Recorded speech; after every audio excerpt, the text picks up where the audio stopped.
Hello friends, எல்லோருக்கும் வணக்கம். Welcome to young investor channel. Markets update discuss பண்ணிகிட்டே இருக்கிறோம். ஸோ நம்ம வந்து 1 வீக் கேப்புக்கு அப்புறம் மார்க்கெட் ஓப்பன் ஆகுது அப்படின்னா நம்ம வந்து பார்த்தீங்கன்னா நாளைக்கு மார்க்கெட் எப்படி இருக்குது, அதாவது மண்டே. ஆனால் மண்டே வந்து லீவு, அதனால டியூஸ்டே மார்க்கெட் எப்படி இருக்குன்னு டிஸ்கஸ் பண்ணுறோம். ஏன்னா ரொம்ப நாளுக்கு அப்புறம் மார்க்கெட் 1 வீக் கேப்புக்கு அப்புறம் திறக்குச்சுன்னா நாளைக்கு மார்க்கெட் ட்ரெண்ட்ஸ் எப்படி இருக்கும், அதாவது ஃபோக்கஸில் இருக்க ஸ்டாக்ஸ் எல்லாமே டிஸ்கஸ் பண்ணோம்.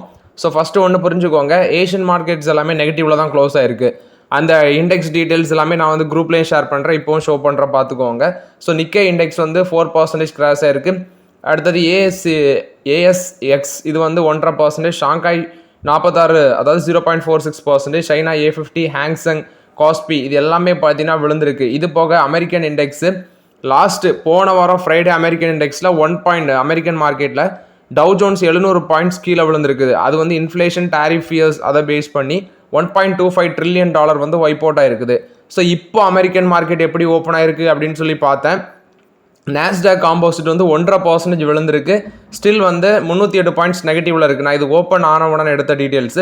S&P 500 வந்து 0.95% நெகட்டிவ்ல ட்ரேட் ஆகுது. டவ் ஜோன்ஸ் வந்து 0.34% நெகட்டிவ்ல ட்ரேட் ஆகிட்டு இருக்குது. இது அமெரிக்கன் மார்க்கெட் நான் ஓப்பன் ஆன உடனே எடுத்த டீட்டெயில்ஸ். நெக்ஸ்ட் நாளைக்கு மார்க்கெட்டில் ஃபோக்கஸில் இருக்கிற ஸ்டாக்ஸ் ஃபர்ஸ்ட் பார்த்தீங்கன்னா பிரிகேட் இண்டஸ்ட்ரீஸ். இவங்களுக்கு வந்து 300 கோடி ரெவன்யூ மைசூரில் இருக்கிற இவங்களோட நியூ லக்ஸரி ஹவுசிங் ப்ராஜெக்ட்ஸ்லேருந்து வரும் அப்படின்னு சொல்லி ஒரு ஸ்டேட்மெண்ட் விட்டுருந்தாங்க. ஜாயிண்ட் டெவலப்மெண்ட் அக்ரிமெண்ட் வந்து நியூ ரெசிடென்ஷியல் லக்ஸரி ப்ராஜெக்ட் வந்து பொஹாடி ரோட்டில் வந்து பார்த்தீங்கன்னா மைசூரில் போட்டிருக்காங்க. ஸோ கிட்டத்தட்ட 5 acres 4.5 lakh ஸ்கொயர் ஃபீட்டு இங்கேருந்து 300 கோடி ரெவன்யூ வரும்னு சொல்கிறாங்க. IREDA இவங்க ஸ்டேட் பேங்க் ஆஃப் இந்தியாவோட டோக்கியோ பிரான்ச் மூலமாட்டு ரினோபிள் எனர்ஜி ப்ராஜெக்ட்ஸுக்கு வந்து ஃபண்டிங் பண்ணுறதுக்கு கிரீன் ஷூ ஆப்ஷன் மூலமாட்டு ஒரு 10 billion JPOயும், அடுத்தது வந்து எக்ஸ்டர்னல் கமர்ஷியல் பாரோயிங்ஸ் மூலமாட்டு 26 billion JPOI கரன்சி மூலமாட்டு ஃபண்ட்ரைஸ் பண்ணியிருக்கிறாங்க அப்படின்னு சொல்லி IREDA அப்டேட் கொடுக்குறாங்க. இவங்களும் நாளைக்கு ஃபோக்கஸில் இருக்கிறாங்க. ஹிந்துஸ்தான் ஏரோநாட்டிக்ஸ் லிமிடெட் இவங்களும் ஃபோக்கஸில் இருப்பாங்க. ரீசன் என்ன அப்படின்னு சொல்லி பார்த்தீங்கன்னா, கேபினெட் கமிட்டி வந்து ஒரு 156 லைட் காம்பேக்ட் ஹெலிகாப்டர்ஸ் வந்து அந்த டிஃபென்ஸ் டீலை வந்து இவங்களுக்கு கொடுத்துருக்காங்க. 156 லைட் காம்பேக்ட் ஹெலிகாப்டர்ஸ், அதோட value 62,700 crore. One of the largest order வந்து பார்த்தீங்கன்னா ஹிந்துஸ்தான் ஏரோநாட்டிக்ஸ் லிமிடெட் கிடச்சிருக்கு. நாளைக்கு மார்க்கெட்டில் ஒரு நல்ல பர்ஃபார்மன்ஸ் கொடுக்க அதிக சான்சஸ் இருக்குது. வேதாந்தாவும் ஃபோக்கஸில் இருக்கும். ரீசன் என்னன்னா, அவங்களோட டிமர்ஜர் ப்ராசஸ் எல்லாமே மார்ச் 31 நாங்கள் கம்ப்ளீட் பண்ணுவோம்னு சொன்னாங்க. பட் அது இப்போ செப்டம்பர் 30 வந்து எக்ஸ்டெண்ட் ஆகுது. ஏன்னா சில அப்ரூவல்ஸ் எல்லாமே இருக்கிறதுனால அது வந்து எக்ஸ்டெண்ட் பண்ணுறோம் அப்படின்னு சொல்கிறாங்க. ஆட்டோ ஸ்டாக்ஸ் எல்லாமே ஃபோக்கஸில் இருக்கும். ஏன் அப்படின்னு சொல்லி பார்க்கும்போது மார்ச்சோட சேல்ஸ் டேட்டா எல்லாமே நாளைக்கு கிடைக்கும். Maruti Suzuki, Mahindra and Mahindra, Hero MotoCorp, Bajaj Auto, TVS Motor, Hyundai Motors, Tata Motors இது எல்லாமே நாளைக்கு ஃபோக்கஸில் இருக்கும். ஏன்னா அவங்களோட சேல்ஸ் அப்டேட் எல்லாமே நாளைக்கு ரிலீஸ் ஆகும். நெக்ஸ்ட் டாடா குரூப் ஃபார்மோட சப்சிடரி தான் ஜாகுவார் லேண்ட் ரோவர். இவங்க வந்து ஒரு ஷேர் பர்ச்சேஸ் அக்ரிமெண்ட் பார்த்தீங்கன்னா டாடா ஆட்டோகாம் சிஸ்டம் லிமிடெட் கூட போட்டிருக்காங்க. இது மூலமாட்டு ஜாகுவார் லேண்ட் ரோவர் வெஞ்சர்ஸ் லிமிடெட்ல 80% ஸ்டேக் வந்து விற்கிறாங்க. அது போக இந்த டாடா ஆட்டோகாம் சிஸ்டம்ஸ் லிமிடெட் வந்து பார்த்தீங்கன்னா 80% ஸ்டேக் வந்து ஆர்டிஃபெக்ட்ஸ் இன்டீரியர் சிஸ்டம் லிமிடெட்ல வந்து அக்யூசியேஷன் பண்ணுறாங்க. இது வந்து JLRV அதாவது ஜாகுவார் லேண்ட் ரோவர் வெஞ்சர்ஸ் லிமிடெடோட ஒன் ஆஃப் த சப்சிடரி, அதில் அக்யூசியேஷன் பண்ணுறாங்க. ஸோ இப்போ டாடா மோட்டார்ஸுக்கு இந்த 2 கம்பெனியுமே JLRVயும் சரி AASL இந்த 2 கம்பெனியுமே இனி சப்சிடரியாட்டி இருக்க மாட்டாங்க. அது வந்து மார்ச் 28 எஃபெக்டிவ்க்கு வருது. ஓவர்லாட் இது வந்து டாடா மோட்டார்ஸில் வந்து அப்டேட்டு. டாடா மோட்டார்ஸ் வந்து பார்த்தீங்கன்னா நாளைக்கு ஃபோக்கஸில் இருக்கும். அதானி கிரீன் எனர்ஜியும் ஃபோக்கஸில் இருக்கும். இவங்களுக்கு கிட்டத்தட்ட 38 மெகாவாட் வேல்யூ உள்ள ஒரு ஆர்டரும் கிடச்சிருந்துச்சு. அது போக வந்து பார்த்தீங்கன்னா இவங்க ஸ்டேக் சேலும் பண்ண போகிறாங்க அதானி கிரீன் எனர்ஜியில். ஏன்னா அவங்களுக்கு சில ப்ராஜெக்ட்ஸுக்கு வந்து ஃபண்டிங் தேவைப்படுறதுனால ஃபாரின் ஏஜென்சிஸ்ட்டை வந்து இவங்க ஷேர் வந்து ஸ்டேக் சேல் பண்ண போகிறாங்கன்னு சொல்லியிருக்கிறாங்க. நெக்ஸ்ட் வருண் பெவரேஜஸ் கொடுத்த அப்டேட். இவங்களும் ஷேர் பர்ச்சேஸ் அக்ரிமெண்ட் கானா பாட்லிங் கம்பெனி லிமிடெட் கூடயும் தான்சானியா பாட்லிங் கம்பெனி SA இவங்களுக்கு கூட போடுறாங்க. என்ன அப்படின்னு சொல்லி பார்க்கும்போது 100% ஷேர் கேபிட்டல் வந்து அக்யூசியேஷன் பண்ணுறாங்க. SBC பிவரேஜஸ் கானா லிமிடெட்லையும் SBC தான்சானியா லிமிடெட்லையும் வந்து பார்த்தீங்கன்னா அக்யூசியேஷன் பண்ணுறாங்க 100% ஸ்டேக்கு. இது வருண் பெவரேஜஸ் கொடுத்த அப்டேட். இவங்களும் நாளைக்கு ஃபோக்கஸில் இருக்கும். வேரி எனர்ஜிஸ் வந்து பார்த்தீங்கன்னா ஒரு solar cell manufacturing giga factory வந்து குஜராத்தில் சிக்லி அப்படிங்கிற இடத்துல இனாகிரேட் பண்ணியிருந்தாங்க. இவங்களும் ஃபோக்கஸில் இருப்பாங்க. சுஸ்லான் எனர்ஜி வந்து ஜான்வரி 28 பார்த்தீங்கன்னா அவங்களோட ஆர்டர் புக் எல்லாமே சொல்லியிருந்தாங்க. கிட்டத்தட்ட 5523 மெகாவாட் இருக்குது. அது வந்து இப்போ வந்து 5622 இன்க்ரீஸ் ஆயிருக்குன்னு சொல்கிறாங்க. இவங்களும் நாளைக்கு ஃபோக்கஸில் இருப்பாங்க. சரி, இதெல்லாம் இருக்கட்டு. மிகப்பெரிய கூத்து என்னன்னா ட்ரம்போட டேரிஃப் அப்டேட் தான். ரெசிப்ரோக்கல் டேரிஃப் அது ஏப்ரல் 2 எல்லாமே நடைமுறைக்கு வர இருக்குது. குறிப்பாட்டு ஃபார்மா ஸ்டாக்ஸ் எல்லாமே நாளைக்கு ஃபோக்கஸில் இருக்கும். ஏன்னா ஆல் டைப் ஆஃப் ஃபார்மாக்கு ஒரு வந்து இம்போர்ட் டேரிஃபை போட்டாச்சு. ரெசிப்ரோக்கல் டேரிஃப் எல்லாமே இது ஏப்ரல் 2 ஆக்டிவ்க்கு வருது. ஸோ எப்படி நாளைக்கு மார்க்கெட் இருக்கும்னு நம்ம வெயிட் பண்ணி தான் பார்க்கணும். மறுநாடி வெயிட்டிங் தான் நான் பார்க்குறேன். நெக்ஸ்ட் வந்து பார்த்தீங்கன்னா டாபரில் வந்து அப்டேட்டு. டாபர் வந்து இந்த ஆன்டி பாக்டீரியல் கிளைம்ஸ், அதாவது இவங்களோட 2 டூத் பேஸ்ட்டில் வந்து இதை வந்து ஆன்டி பாக்டீரியல் அந்த கிளைம்ஸ் லேபிள்ஸை வந்து பார்த்தீங்கன்னா ரிமூவ் பண்ணுறதாட்டு ஒப்புதல் கொடுத்துருக்காங்க. என்ன அப்படின்னு சொல்லி பார்க்கும்போது டாபர் மேஷாக், என்னோட நேம் வந்து Dabur herbal anti bacterial tooth பேஸ்ட்னு சொல்கிறாங்க, துளசி. ஸோ இதில் ரெண்டுமே வந்து ஆன்டி பாக்டீரியல் அப்படிங்கிற ஒரு லேபிளை வந்து அவங்க யூஸ் பண்ணியிருக்காங்க. அதை வந்து ரிமூவ் பண்ண சொல்லியிருக்காங்க. Maharashtra government food and drug administration one of the officer வந்து பார்த்தீங்கன்னா இதை செக் பண்ணி மகாராஷ்டிரா கோர்ட்டில் வந்து கேஸ் போட்டிருக்காங்க. ஸோ ஆக்சுவலி இந்த கேஸில் வந்து பார்த்தீங்கன்னா இஷ்யூ ஆனதுனால அந்த ஆன்டி பாக்டீரியல் அந்த லேபிளை வந்து நாங்கள் எடுத்துக்கிறோம் அப்படின்னு சொல்லி டாபர் இந்தியா வந்து பாம்பே ஹைகோர்ட்டில் சொல்லியிருக்காங்க. இது வந்து டாபர் இந்தியா கொடுத்த அப்டேட்டு. நெக்ஸ்ட் வந்து பார்த்தீங்கன்னா இந்த ஈக்விட்டி மியூச்சுவல் ஃபண்ட்ஸில் வந்து ஃபண்டு வந்தது வந்து குறைஞ்சிருக்குன்னு சொல்கிறாங்க. ஏன்னா நெட் இன்ஃப்ளோ வந்து மார்ச்சில் 8485 கோடியாக இருக்குது.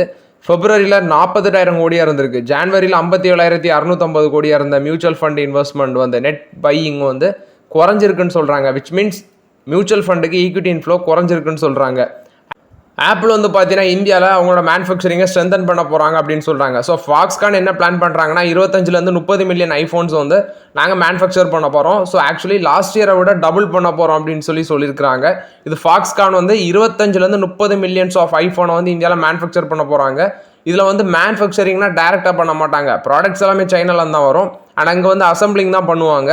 ஸோ இது வந்து பார்த்தீங்கன்னா லாஸ்ட் இயரை விட நாங்கள் 2-fold இன்க்ரீஸ் பண்ணோன்னு சொல்லியிருக்கிறாங்க ஃபாக்ஸ்கானு. நெக்ஸ்ட்டு அடுத்த வாரம், அதாவது அடுத்த வாரத்தில் அந்த ஸ்டாக்கான ஸ்பிளிட்டு, போனஸ், டிவிடெண்ட் அந்த அப்டேட்ஸ் எல்லாமே விச் மீன்ஸ் கார்பரேட் ஆக்ஷன்ஸ் வர ஸ்டாக்ஸ்.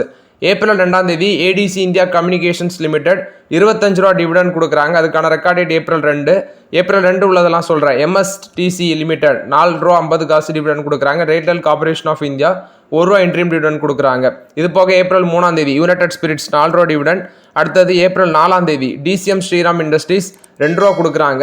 பிஹெச் கேபிட்டல் லிமிடெட் 25 காசு கொடுக்குறாங்க. யூனிஃபின்ஸ் கேபிட்டல் இந்தியா லிமிடெட் 50 காசு கொடுக்குறாங்க. வருண் பிவரேஜஸ் 50 காசு கொடுக்குறாங்க. இது எல்லாமே 4 டிவிடெண்டுக்கான record dates. Bonus issue Capital Trade Links Limited 1:1 அந்த ரேஷியோவில் கொடுக்குறாங்க bonus. April 2 record date. Ranjit Mechatronics 1:1 அந்த ரேஷியோவில் போனஸ் ஷேர் கொடுக்குறாங்க. April 2 record date. சாயில் ஆட்டோமோட்டிவ் லிமிடெட் 1:1 அந்த ரேஷியோவில் வந்து போனஸ் ஷேர் கொடுக்குறாங்க. April 3 record date. KBC Global Limited 1:1 அந்த ரேஷியோவில் போனஸ் ஷேர் கொடுக்குறாங்க. ஏப்ரல் 3 ரெக்கார்ட் டேட்டுன்னு சொல்கிறாங்க. அதற்கு ஆப்ரேட் ஆக்ஷன் பார்க்கும்போது Bio Green Papers limited rights issue கொடுக்குறாங்க. ஏப்ரல் 4 அதுக்கான ரெக்கார்ட் டேட்டுன்னு சொல்கிறாங்க. ஸோ இந்த ஷேர்ஸ் எல்லாமே வந்து பார்த்தீங்கன்னா நெக்ஸ்ட் வீக்கில் வந்து ஃபோக்கஸில் இருக்கிற ஸ்டாக்ஸு. நெக்ஸ்ட் இந்த பேங்க்ஸ் எல்லாமே பார்த்தீங்கன்னா சிடி மூலமாட்டு 1.17 ட்ரில்லியன்ஸ் வந்து ரைஸ் பண்ணியிருக்கிறாங்க. ஏன்னா அவங்களோட லிக்விடிட்டியை வந்து டைட் பண்ணுறதுக்கு வேண்டி இதை பண்ணியிருக்காங்க. சிடிங்கிறது சர்டிஃபிகேட்ஸ் ஆஃப் டெபாசிட். அது மூலமாட்டு மார்ச் 7 21 வந்து பார்த்தீங்கன்னா கிட்டத்தட்ட 1.17 ட்ரில்லியன் வந்து பேங்க்ஸ் எல்லாமே வந்து ரைஸ் பண்ணியிருக்கிறாங்க. ஏன்னா லிக்விடிட்டியை வந்து பார்த்தீங்கன்னா பூஸ்ட் பண்ணுறதுக்கு வேண்டி பண்ணியிருக்கிறாங்க. நெக்ஸ்ட் வந்து பார்த்தீங்கன்னா ஐடிசியோட ஸ்டாக்கை பற்றி நம்ம டிஸ்கஸ் பண்ணிகிட்டே இருக்கிறோம். ஐடிசியோட பிஸ்னஸில் எல்லா பிஸ்னஸுமே ஓரளவு க்ரோத் பாதையில் தான் போய்ட்டுருக்கு. ஆனால் அங்கே என்ன பிரச்சனைனா அவங்களோட பேப்பர் போர்ட் பிஸ்னஸ் வந்து பார்த்தீங்கன்னா கொஞ்சம் அப்படி டவுன் ட்ரெண்டாக ஃபேஸ் பண்ணுறாங்க. நம்ம வந்து கண்டினியூஸாக குவார்ட்டர் வைஸ் வந்து டிஸ்கஸ் பண்ணிட்டு இருக்கிறோம். இப்போ அந்த ஐடிசி ஹோட்டல்ஸ் ஓட ஹெட் என்ன ஐடிசி பேப்பர் போர்ட்ஸோட ஹெட் வந்து என்ன சொல்கிறாருன்னா, நாங்கள் வந்து எக்ஸ்போர்ட் நெக்ஸ்ட் வந்து ப்ரொடக்ஷன் கெப்பாசிட்டியை வந்து இன்க்ரீஸ் பண்ணி பேப்பரை வேல்யூ ஆடட் ப்ராடக்டாட்டு மாற்றி அது மூலமாட்டு வந்து பார்த்தீங்கன்னா ஒரு டைவர்சிஃபைடாக கொண்டு போகிறோன்னு சொல்கிறாங்க. சுமந்த் இவர் தான் எக்ஸிக்யூட்டிவ் டைரக்டர் ஆஃப் ஐடிசி லிமிடெடில் இருக்கிறாரு. ஸோ இவர் தான் அந்த அப்டேட்டை கொடுக்குறாரு. பேக்கேஜிங் செக்மெண்ட்டு அதை வந்து பேப்பர்ஸை வந்து வேல்யூ ஆடட் ப்ராடக்ட்ஸாட்டு மாற்றி அது மூலமாட்டு 20% ஏறான பேசிஸில் இந்த பேப்பர் செக்மெண்ட்டை க்ரோத்தில் கொண்டு போகணும்னு சொல்கிறாங்க. இவங்களுக்கு அட் ப்ரெசன்ட் பார்த்தீங்கன்னா 4 மேனுஃபேக்சரிங் ஃபெசிலிட்டி இருக்குது. 1 பத்ராச்சலம், கோயம்புத்தூர், ட்ரிபனி, போலாரம். இதோட டோட்டல் ப்ரொடக்ஷன் கெப்பாசிட்டி 10.7 லேக், அதாவது 10.7 லேக் டன்ஸ் பெர் ஆனமாட் இருக்குது. இந்த பத்ராச்சலம் பிளான் மட்டும் பார்த்தீங்கன்னா 500 ஏக்கர் வந்து தெலுங்கானாவில் லொக்கேட்டட் இருக்குது. 7 ப்ரொடக்ஷன் லைன் அங்கே வச்சுருக்கிறாங்க. இது ஒன் ஆஃப் த லார்ஜஸ்ட் கெப்பாசிட்டியாக இருக்குது அவங்களுக்கு அங்கே. இது உங்களுக்கு பேப்பர் போர்ட் பிஸ்னஸ் மட்டும் அடி வாங்குறதுக்கு ரீசன் பார்த்தீங்கன்னா சைனா, இந்தோனேஷியா அங்கேருந்து சீப் ரேட்டில் வந்து பேப்பர்ஸ் நம்ம இந்தியாவுக்குள்ளே வரதுனால இவங்க வந்து சேலஞ்சை ஃபேஸ் பண்ணுறாங்க. அது போக இவங்க என்ன சொல்கிறாங்கன்னா டொமஸ்டிக் பேப்பர் கம்பெனிஸை காப்பாற்றுறதுக்கு இந்தியன் கவர்மெண்ட் வந்து ஒரு ஆன்டி டம்பிங் டியூட்டியை போடணும் அப்படின்னு இவங்க சொல்கிறாங்க. ஸ்டீல் கம்பெனிஸ் வைக்கிற கோரிக்கை தான் இவங்களும் வைக்கிறாங்க. பட் கவர்மெண்ட் அதை பண்ணுறாங்களா அப்படின்னு வெயிட் பண்ணி தான் பார்க்கணும். ஸோ ஆக்சுவலி இவங்க வந்து மாதத்துக்கு 10,000 டன்ஸ் பெர் பேப்பர் போர்ட்ஸ் வந்து பார்த்தீங்கன்னா பெர் மந்த்துக்கு வந்து எக்ஸ்போர்ட் பண்ணுறாங்க. மேஜர் மார்க்கெட்ஸ்னு பார்க்கும்போது மிடில் ஈஸ்ட், யூரோப் அங்கே தான் இருக்குது. எக்ஸ்போர்ட்டுக்கும் வந்து பார்த்தீங்கன்னா யூஎஸுக்கு வந்து எக்ஸ்போர்ட் பண்ணுறதுக்கு அவங்க பிளான் போடுறாங்க. நெக்ஸ்ட் ஃபிசிக்கல் இயர்ஸ்லேருந்து 12,000 tons per annum மட்டும் அதை இன்க்ரீஸ் பண்ணணும்னு சொல்கிறாங்க. 100% ஆஃப் அவங்களோட வுட் வந்து ஃபாரஸ்ட் ஸ்டுவர்ட்ஷிப் கவுன்சிலோட கண்ட்ரோல் பண்ணது. 20% வந்து எஃப்எஸ்சின்னு சொல்கிறாங்க, எஃப்எஸ்சி சர்டிஃபைடு அப்படின்னு சொல்கிறாங்க. So Middle East and Europe வந்து அவங்களுக்கு 44% கான்ட்ரிபியூட் பண்ணுது. மிடில் ஈஸ்ட் வந்து 44%, யூரோப் வந்து 18% கான்ட்ரிபியூட் பண்ணுது. ரிசர்ச் அண்ட் டெவலப்மெண்ட்லேயும் இன்வெஸ்ட்மெண்ட் பண்ணுறாங்க. ஏன்னா நான் சொன்ன மாதிரி பேப்பர்ஸை வந்து வேல்யூ ஆடட் ப்ராடக்ட்ஸ் ஆட்டு மாற்றி பிஸ்னஸ் பண்ணுறதுக்கு. ஐடிசி பேப்பர் போர்ட்ஸ் வந்து கட்டிங் எட்ஜ் இண்டஸ்ட்ரியிலையும் வந்து இன்வெஸ்ட்மெண்ட் பண்ணிருக்கிறாங்க 4.0 டெக்னாலஜி சம்மந்தமாட்டு. ஸோ ஓவர்லாட் இது வந்து ஐடிசியோட பேப்பர் போர்ட் பிஸ்னஸை பற்றி அப்டேட் கொடுக்குறாங்க. நெக்ஸ்ட் ஒருத்தர் கமெண்ட்ல கேட்டிருந்தார், ப்ரோ அந்த ஐடிசி என்கிட்ட இருக்குது, கர்நாடகா பேங்க் இருக்குது, சேல் இருக்குது, ஐஆர்சிடிசி இருக்குது, கனரா பேங்க் இருக்குது, பஜாஜ் ஹவுசிங் ஃபினான்ஸ் இருக்குது, டாடா மோட்டர்ஸ் இருக்குது ப்ரோ அப்படின்னு சொல்லியிருக்கிறாரு. இதில் டாடா மோட்டர்ஸ் வந்து okay, Bajaj Housing finance okay, Canara bank என்கிட்ட கிடையாது. ஐஆர்சிடிசி வந்து இப்போ வந்து எப்படி போகுதுன்னு தெரில, எனக்கு தெரிஞ்சு ஸ்டாக் ப்ரைஸ் கீழே மாற போகுது. அதோட ரிசல்ட்ஸும் லாஸ்ட்டு பார்க்கும்போது பெருசாக இல்லை. சேல் வந்து கவர்மெண்ட் இப்போ நிறைய முயற்சிகள் எடுக்கிறாங்க. பட் எனக்கு தெரிஞ்சு ப்ரைவேட் ஸ்டீல் கம்பெனிஸை தாண்டி அவங்க மேலே வருமா அப்படிங்கிறது $1 million கொஸ்டின். சேலும் என்கிட்ட கிடையாது, ஐஆர்சிடிசி கிடையாது, கனரா பேங்க் கிடையாது, Karnataka bank, ITC, Tata Motors, Bajaj Housing Finance இது வந்து லாங் டேமுக்கு ஓகேன்னு சொல்லுவேன். பட் ஐஆர்சிடிசியும் ஓகே, கனரா பேங்கும் ஓகே. சேல் வந்து பார்த்தீங்கன்னா இப்போதைக்கு கொஞ்சம் ஃபினான்ஷியல் ஸ்ட்ரகிளை வந்து ஃபேஸ் பண்ணுறாங்க. நிசான் கொடுத்த update, Nissan means car company, இவங்க வந்து இந்தியாவில் வந்து பார்த்தீங்கன்னா ஒரு 700 மில்லியன் யூரோ வந்து இன்வெஸ்ட்மெண்ட் பண்ண இருக்கிறாங்க. இது மூலமாட்டு ஒரு 6 நியூ மாடல்ஸ் வந்து கொண்டு வர இருக்கிறாங்க. டொமஸ்டிக் மார்க்கெட்டில் 1 லட்சம் யூனிட்ஸும், எக்ஸ்போர்ட்டில் 1 லட்சம் யூனிட்ஸும் வந்து நாங்கள் சேல் பண்ண இருக்கிறோம் அப்படின்னு சொல்கிறாங்க. ஸோ நிசான் வந்து இந்தியாவில் ஒரு பெரிய பெட் பண்ணுறாங்க. நெக்ஸ்ட் கவர்மெண்ட் வந்து இவி சார்ஜிங் எக்ஸ்பென்ஷன் வந்து பண்ணுறாங்க. அதுக்கு வேண்டி 2000 கோடி வந்து ஃபண்டிங்கும் பண்ணுறோம் அப்படின்னு சொல்கிறாங்க. இவி சார்ஜிங் வந்து எக்ஸ்பென்ஷன் பண்ணுறதுக்கு வேண்டி, இன்ஃப்ராஸ்ட்ரக்சரை பூஸ்ட் பண்ணுறதுக்கு வேண்டி 2000 கோடி ஃபண்ட் பண்ண இருக்கிறோன்னு சொல்கிறாங்க. இது வந்து இவி சார்ஜிங் சம்மந்தமான அப்டேட்டு. நெக்ஸ்ட் டிசிஎஸோட ரிசல்ட்ஸ் அப்டேட் வர இருக்குது. அது ஏப்ரல் 10 டிசிஎஸோட ரிசல்ட்ஸ் வரும்னு சொல்லியிருக்கிறாங்க. ஸோ வெயிட் அண்ட் சி டிசிஎஸோட ரிசல்ட்ஸ் எப்படி இருக்குன்னு பார்க்கலாம். இன்ஃபோசிஸோட ரிசல்ட்ஸ் வந்து ஏப்ரல் 17 வரும்னு சொல்கிறாங்க. ஸோ டிசிஎஸ்க்கு அப்புறம் இன்ஃபோசிஸோட ரிசல்ட்ஸ் வருது. நெக்ஸ்ட் பார்த்தீங்கன்னா இந்த எலக்ட்ரிக் 2-வீலர் சேல்ஸ் டீட்டெயில்ஸ் வந்துருக்குது. இது பஜாஜ் ஆட்டோ தான் வந்து டாமினேட் பண்ணியிருக்கிறாங்க. மார்ச்சில் 25.8% மார்க்கெட் ஷேர் இருக்குது, 30,133 யூனிட்ஸ். டிவிஎஸோட ஐக்யூப் வந்து 26,481 யூனிட்ஸ் விற்றுருக்காங்க, 22.6% மார்க்கெட் ஷேர் வச்சுருக்காங்க. Ola electric 22,685 units, 19.4% market share ஆட்டு குறைஞ்சிருக்கு. ஏத்தர் 14,447 யூனிட்ஸ் விற்றுருக்காங்க, 12.3% இருக்குது. ஹீரோவோட விட்டா வந்து 6,539 யூனிட்ஸு, 5.6% இருக்குது அவங்களோட சேல்ஸு. பெர்ஃபார்மன்ஸ் வந்து பார்த்தீங்கன்னா 7% ட்ராப் ஆயிருக்கு. ஓவரால் ரீட்டைல் சேல்ஸ் ஃபெப்ரவரியை கம்பேர் பண்ணும்போதுன்னு சொல்கிறாங்க. இது வந்து பார்த்தீங்கன்னா ஆட்டோமொபைல் டீலர் அசோசியேட் ஃபெடா அவங்க கொடுத்த அப்டேட்டு. 2-வீலர் சேல்ஸ் வந்து 6% இயர் பேசிஸில் டிக்ளைன் ஆயிருக்கு. 13,53,280 யூனிட்ஸாக இருக்குது. ஆக்சுவலி சேம் பீரியட் லாஸ்ட் இயரில் 14,44,674 யூனிட்ஸாக இருந்தது. இப்போ குறைஞ்சிருக்குன்னு சொல்லியிருக்கிறாங்க. இது வந்து low customer interest, financing issue, price fluctuation இதெல்லாமே கீ ரீசனாக இருக்குது அப்படின்னு சொல்கிறாங்க. ஸோ ஓவர்லாட்டு இது வந்து சேல்ஸ் அடி வாங்கியிருக்கு 2-வீலர் சேல்ஸு. எலக்ட்ரிக் வெஹிக்கிள் சேல்ஸில் பஜாஜ் ஆட்டோ தான் அந்த மார்ச்சில் டாமினேட் பண்ணியிருக்கிறாங்க. நெக்ஸ்ட் நம்ம டிஸ்கஸ் பண்ணியிருந்தோம் வோடஃபோன் ஐடியாவில் கவர்மெண்ட் வந்து பார்த்தீங்கன்னா கிட்டத்தட்ட 32,000 கோடியா சம்திங் வந்து ஸ்டேக் வந்து அதிகரிச்சிருக்காங்க, வாங்கியிருக்கிறாங்க. ஏன்னா டியூஸை வந்து ஷேர் ஆட்டு வாங்கியிருக்கிறாங்க.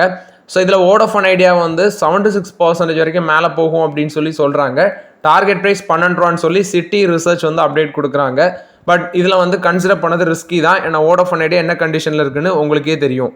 ஸோ ஓகே ஃப்ரெண்ட்ஸ், ஆக்சுவலி இந்த வீடியோவில் சில இம்பார்ட்டன்ட் அப்டேட்ஸ் எல்லாம் டிஸ்கஸ் பண்ணோம். இந்த வீடியோ உங்களுக்கு பயனுள்ளதாக இருந்துச்சுன்னா லைக் பண்ணுங்கள், சப்ஸ்கிரைப் பண்ணுங்கள், கமெண்ட் பண்ணுங்கள். Okay friends, thank you.